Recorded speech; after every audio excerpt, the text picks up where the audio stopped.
KM hospital Sangamner, माफक दरात अत्याधुनिक वैद्यकीय सेवा, 100 पेक्षा अधिक तज्ञ डॉक्टर्स, हृदयविकार, स्त्रीरोग, अस्थिरोग, अपघात विभाग, मेंदू आणि मणक्याच्या शस्त्रक्रिया, सांधे प्रत्यारोपण, लॅप्रोस्कोपिक आणि robotic surgery, dialysis, CT scan, plastic surgery, मधुमेह, पॅरालिसिस, छातीचे विकार आणि जनरल मेडिसिन, त्याचबरोबर सर्व मेडिक्लेमची कॅशलेस सुविधा, सर्व शासकीय योजना उपलब्ध, अत्याधुनिक मॉड्युलर ऑपरेशन थिएटर आणि 24 तास अत्यावश्यक सेवा.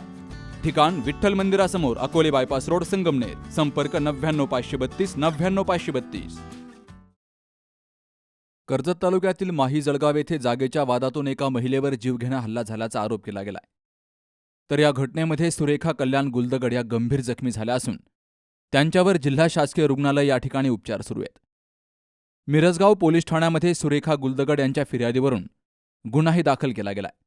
अक्षय कल्याण गुलदगड यांच्या आरोपानुसार त्यांच्या जागेवर अतिक्रमण करू नये तसेच ये-जा करण्यासाठी जागा मोकळी ठेवावी असं सांगितल्याचा राग मनात धरून 17 जुलैला शहाजी बाळासाहेब इरकर यांनी लोखंडी खोऱ्यानं सुरेखा गुलदगड यांच्यावर हल्ला केला.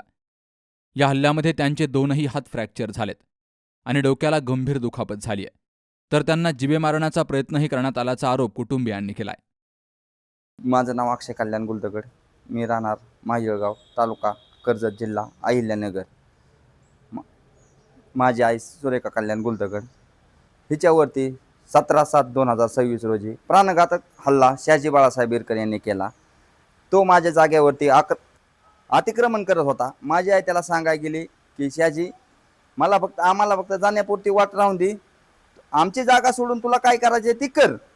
माझ्या आईला म्हणला तुमचं कुटुंब जाग खल्लास करायचे, असं करायचे तसं करायचे. माझ्या आईला गाली भाषेत शिव्या दिल्या.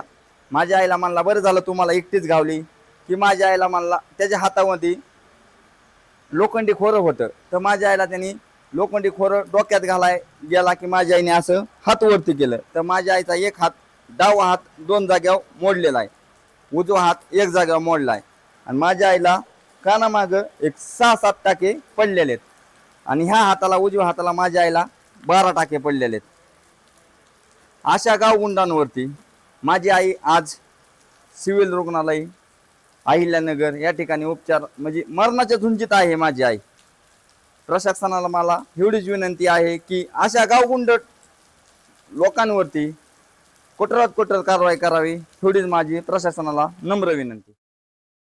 या घटनेनंतर संपूर्ण गुलदगड कुटुंब भयभीत झालं असून आरोपीला तात्काळ अटक करून त्याच्यावर कठोर कारवाई करावी अशी मागणी त्यांनी पोलीस प्रशासनाकडे केली आहे. दरम्यान या प्रकरणी मिरजगाव पोलीस ठाण्यामध्ये गुन्हा दाखल झाला असून पोलिसांकडून पुढील तपास सुरू आहे. Shubham Pacharne, C News Marathi, Ahilyanagar. दादा, अरे 7 दिवसावर आले लग्न, सगळी तयारी झाली, पण फर्निचरचं काय? गृहवस्तू भांडार 10 ठिकाणी फिरण्यापेक्षा आपल्याला हव्या असलेल्या वस्तूंच्या हजारो व्हरायटीज एकाच ठिकाणी पाहायला मिळतात फक्त गृहवस्तू भांडार मध्ये.